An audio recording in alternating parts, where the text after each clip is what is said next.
अब देखिए, एक सवाल आ रहा है कि नॉर्वे में मध्य रात्रि को दिन क्यों उगता है और उत्तरी ध्रुव और दक्षिण ध्रुव में 6 महीने की रात और 6 महीने का दिन क्यों होता है।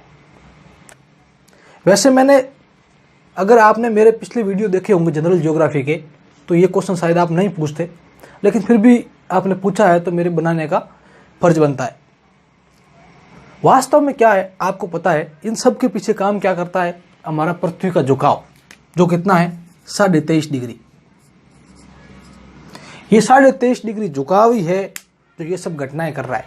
अगर ये झुकाव ना होता, ये झुकाव कैसे है, ये पृथ्वी है, इस पृथ्वी का झुकाव ये सीधी ना होकर के इस प्रकार है, ये इतना कोण है 23.5 डिग्री का, ये 23.5 डिग्री कोण होने के कारण ये सब घटनाएं हो रही। अगर ऐसा नहीं होता, अगर ये पृथ्वी इस प्रकार सीधी होती और सीधी इस प्रकार परिभ्रमण और परिक्रमण करती, तो ये पूरी पृथ्वी पर दिन रात समान होंगे, चाहे कहीं पर भी दिन रात हो समान होंगे। लेकिन 23.5 डिग्री झुकी हुई है, इसका मतलब है कि वो दिन रात समान नहीं है, और नॉर्वे में भी मध्य रात्रि को सूर्य दिखाई देने लगता है और दिन में भी रात हो जाती है, ऐसा होता है। वास्तव में क्या होता है, पृथ्वी हमारी 2 प्रकार की गतियां करती है, एक तो परिभ्रमण, एक परिक्रमण, यानी कि एक घूर्णन एक परिक्रमा। एक तो सूर्य के चारों ओर लगाती है जो 365 दिन में, और एक अपने ही अक्ष पर घूमती है, जिसे कहते हैं घूर्णन गति या दैनिक गति या परिभ्रमण गति, वो 24 घंटे में करती है, 23 घंटे 56 मिनट में। अब सबसे पहले तो आप ये समझिए कि उत्तरी ध्रुव में दिन और दक्षिण ध्रुव में रात कब होती है, ये समझिए पहले तो आप। तो पहले ये परिभ्रमण इस प्रकार करती है, लेकिन परिभ्रमण को मैं रोक लेता हूं कुछ समय के लिए और केवल मैं सूर्य के चारों ओर चक्कर लगवाता हूं, ठीक है। अब माना कि यहां पर ध्यान रखना आप, ये दक्षिण ध्रुव है, इस बिंदु को आप दक्षिण ध्रुव मानना और इसको आप उत्तरी ध्रुव मानना। ये इस प्रकार सही पृथ्वी है, मतलब 23.5 डिग्री झुकी हुई है इस प्रकार।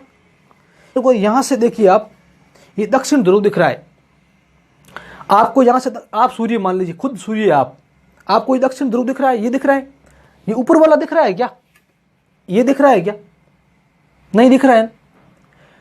अब दक्षिण ध्रुव पे दिन है और उत्तरी ध्रुव पे रात है, जो चीज नहीं दिख रही है वो रात। अब सूर्य को ये उत्तरी ध्रुव दिख ही नहीं रहा है तो रात होगी। इसका मतलब यहां पर जितने भी ऊपर बिंदु है 6 महीने, वहां 6 महीने की रात होगी और यहां 6 महीने का दिन होगा, चाहे पृथ्वी किस प्रकार की घूमे। अब मैं इसका परिभ्रमण करवा लेता हूं, लेकिन ये बिंदु तो सामने ही है जब तक 6 महीने न हो जाते, ठीक है। अब मैं इसको क्या करता हूं, ये घुमाता नहीं हूं, वैसे इसको ले आता हूं सामने, ऐसे ये आ गई। अब आपको दक्षिण ध्रुव दिख रहा है क्या, नहीं दिख रहा है, उत्तरी ध्रुव दिख रहा है। तो ठीक इसी प्रकार का होता है। अब उत्तरी ध्रुव में दिन हो जाएगा, दक्षिण ध्रुव में रात हो जाएगा। उत्तरी ध्रुव में दिन क्यों होता है, क्योंकि अभी आपको सामने दिख रहा है, सूर्य के सामने है, जबकि दक्षिण ध्रुव में सामने नहीं है, वो नीचे दब गया है। ये कॉन्सेप्ट तो होता है उत्तरी ध्रुव और दक्षिण ध्रुव में 6 महीने की रात और 6 महीने के दिन का। अब सवाल है